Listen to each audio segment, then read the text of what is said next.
আসসালামু আলাইকুম দর্শক, আশা করি আপনারা ভালো আছেন।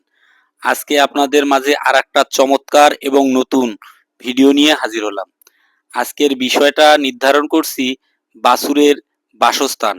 নব্য জন্ম নেওয়া বাছুরের বাসস্থান প্রাথমিক অবস্থায় কিরকম হওয়া দরকার। এই পুরা তথ্যটা থাকবে সম্পূর্ণ ভিডিওর মাধ্যমে। ভিডিওটি না টেনে আপনারা সঙ্গে থাকুন। বাছুরের বাসস্থান বা কাপশেড পরিষ্কার, শুকনো এবং পর্যাপ্ত আলো বাতাস চলাচল করে এমন জায়গা নির্বাচন করা উচিত। বাছুরকে রোগমুক্ত রাখতে এবং তাদের সঠিক যত্ন নেবার জন্য আলাদা আলাদা ঘরে রাখা ভালো, কিন্তু প্রাথমিক পর্যায়ে সদ্য জন্মগ্রহণ করা বাছুরের একটু যত্নটা একটু বেশি নিতে হবে। বাছুরের জন্য পর্যাপ্ত জায়গা থাকতে হবে, এমন একটি ঘর নির্বাচন করতে হবে যাতে তারা আরামে চলাফেরা করতে পারে। নিজেদের মধ্যে খাবার নিয়ে প্রতিযোগিতা করতে হয় না, এমন একটা ঘর নির্বাচন করা দরকার। আমি কিন্তু আপনাদের প্রত্যেকটা ভিডিওর মধ্যে একটা মেসেজ দেওয়ার চেষ্টা করি। সেই মেসেজটা হলো একটা সুস্থ গাভী থেকে সুস্থ বাচ্চা গ্রহণ করবে, এটা 100% শিওর।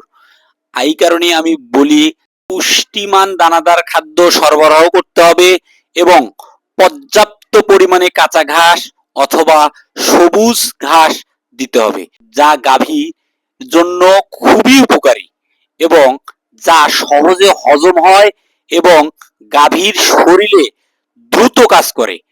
বিশেষ করে দুধালো গাভীর জন্য কাঁচা ঘাসের কোনো বিকল্প নাই। এই কথাগুলো কিন্তু আমি প্রত্যেকটা ভিডিওতেই বলি। যদি মা সুস্থ থাকে, ইনশাল্লাহ সেই গাভীর বাচ্চা সুস্থ থাকবেই, এর কোনো বিকল্প নাই। যেহেতু খামারিদের মূল সম্পদ হলো বাছুর, এই বাছুরের উপর গুরুত্ব দিতে গেলে তার বাছুরের গাভীর উপরেও গুরুত্ব দিতে হবে। কারণ গাভী যদি ঠিক মতো সুস্থ থাকে তাহলে সেই গাভীর বাচ্চা 100% সুস্থ থাকবে এবং কোনো ক্রমে পুষ্টির অভাব হবে না। এবং আজকে আপনাদের আরেকটা বিষয় আমি জানান দেবো, সেই বিষয়টা হলো প্রতিটা বাছুরের জন্য পর্যাপ্ত পরিমাণ জায়গা বলতে কতটুকু।